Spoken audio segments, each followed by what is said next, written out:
Assalamualaikum warahmatullahi wabarakatuh. Perkenalkan, nama saya Sen Juwariah, panggilan Juwariah.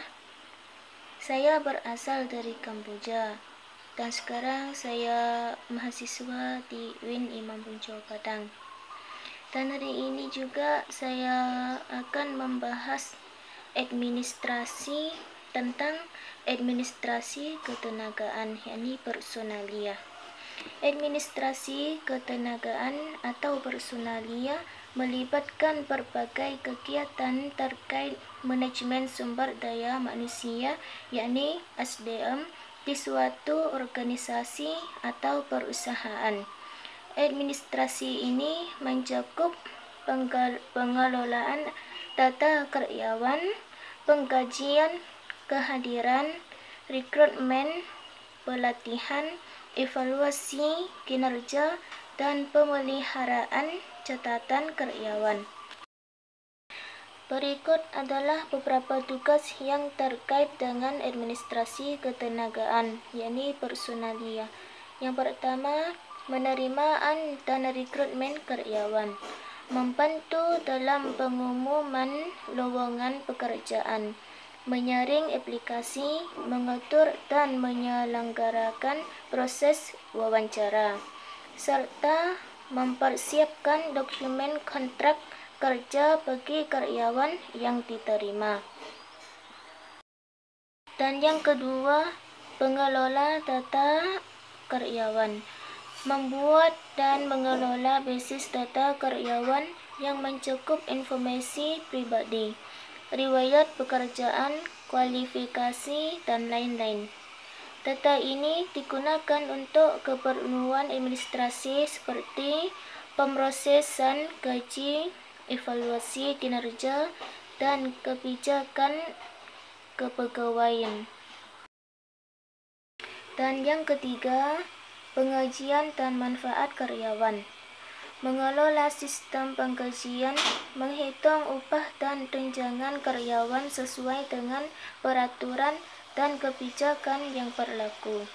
Administrasi ketenagaan juga dapat bertanggung jawab dalam pengaturan program kesejahteraan karyawan seperti asuransi kesehatan, tunjangan pensiun, cuti, dan lain-lain.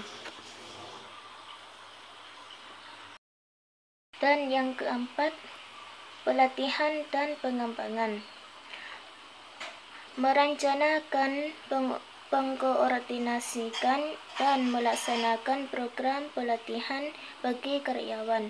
Hal ini mencakup identifikasi kebutuhan pelatihan, penyusunan program pengorganisasian pelatihan, dan evaluasi efektivitasnya.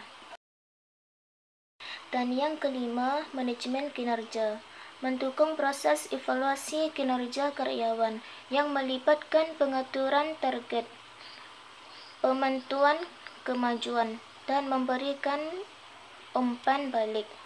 Administrasi ketenagaan juga dapat membantu dalam penyusunan rencana pengembangan karir dan promosi karyawan.